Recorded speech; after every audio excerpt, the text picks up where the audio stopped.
আপনারা আবার বলেন না যে আমি সারা বছর সপ্তাহে ফ্রিজে রেখে থুই, যা যা আর কি দরকার সেইগুলো রাখার চেষ্টা করি, যেগুলো আর কি প্রয়োজন হয়। তো হ্যালো এভরিওয়ান, আসসালামু আলাইকুম। আমি কিন্তু মটরশুটিটা সেই যে শীতের সময় গত বছর আর এবার তো এখনো মটরশুটি বাজারে আসে নাই। দেখেন মটরশুটি গুলো কি সুন্দর, এখনো কিন্তু একদম সেই টাটকা মটরশুটির মতো রয়েছে। ভিতরের দানাগুলো দেখছেন কি সুন্দর সবুজ রয়েছে। যাই হোক, মটরশুটির গুণাগুণ তো অনেকই বললাম আর কি। আমি কিন্তু আজকে মটরশুটি দিয়ে সাদা পোলাওটা রান্না করব, আর এমনিতেই সাদা পোলাও রান্না করব নর্মাল খাওয়ার জন্য আর কি। আর আমার আপুরা অনেক বুদ্ধিমান, আপুরা তো সবাই রান্না বান্না পারে, সেই জন্য কিন্তু আমি সাদা পোলাও আর শুরুতে আর কি দেখেন যা শুধু মটরশুটিটা দিয়ে দেখাচ্ছি। দেখেন কি সুন্দর আসলে রান্না হয় এটা।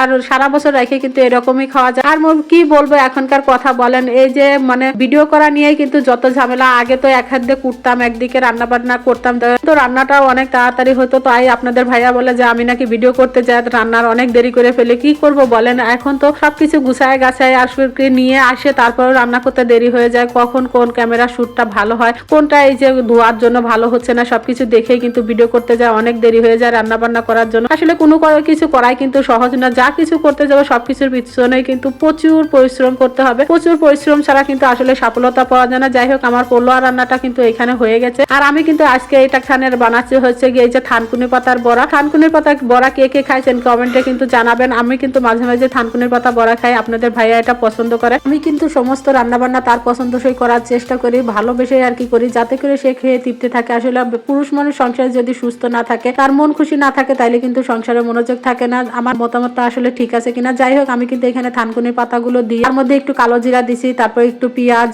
মরিচ তার দিয়ে একটু রসুন থেঁচা দিয়ে কিন্তু এই মসুর ডালটা দিয়ে দিছিলাম। এরপরে তো মনে হলো যে না, আমার মসুর ডালটা আগে দিয়ে চটকাইলে ডালটা পানি উঠে যাবে, এই জন্য কিন্তু আমি মসুর ডালটা আবার তুলে রেখে তারপরে ভালো করে হাত দিয়ে এটা ভালো করে মিহি করে নিব। মিহি করে নিলে কিন্তু পাতাটা গালের সাথে আর কি ঘ্যাস ঘ্যাস করবে না। আর থানকুনির পাতাগুলো যদি একটু মোটা মোটা আর কি, এগুলো কিন্তু ধনে পাতার মতো বা অন্যান্য পাতার মতো এত সহজে মিহি হয় না। আমি কিন্তু অনেকটা সময় ধরে এটা মাখায় নিছিলাম, আর মাখায় নেওয়ার পরে কিন্তু জিনিসটা আসলে অনেক ভালো হয়েছে। পরে বুঝলাম আর কি। এখানে কিন্তু আমি ডাটিগুলো বাইসে ফেলাই দিলাম আর কি। আর এই পাতাগুলো এত ছোট ছোট, তো এই জন্য ভালো করে কিন্তু কুচায় নিতে পারি নাই। তারপরে কিন্তু আমি এই যে উঠায় রাখা ডাউলটা এর মধ্যে দিয়ে দিলাম, এতে করে কিন্তু আমার বড়াটা আর কি পানি ওঠে না। আর কি আপনারা যখন বানান তখন কিন্তু এই ডাউলটা আর কি পরে দিবেন, পরে দিয়ে হালকা করে নাড়লেই কিন্তু হয়ে যায়। কিন্তু ডাউলটা যদি পাটায় বাটায় যেত তাহলে কিন্তু বেশি মজা হতো, কিন্তু আমি তো পাটায় বাটি নাই, আমি এটা ব্লেন্ডার করছিলাম। আর গতকাল যে কফির ডাটা ভর্তা করছিলাম আর কি, সেইখানে কিন্তু আমি ডাউল দিছিলাম। সেই ডাউলটা ব্লেন্ডার করে কিছুটা বাঁচিয়ে গেছিল, সেটা আর কি ফ্রিজে রেখে দিয়েছিলাম, সেটাই আজকে কাজে লাগাইলাম। কোনো জিনিসই আমি কিন্তু অপচয় করি না। যাই হোক, এই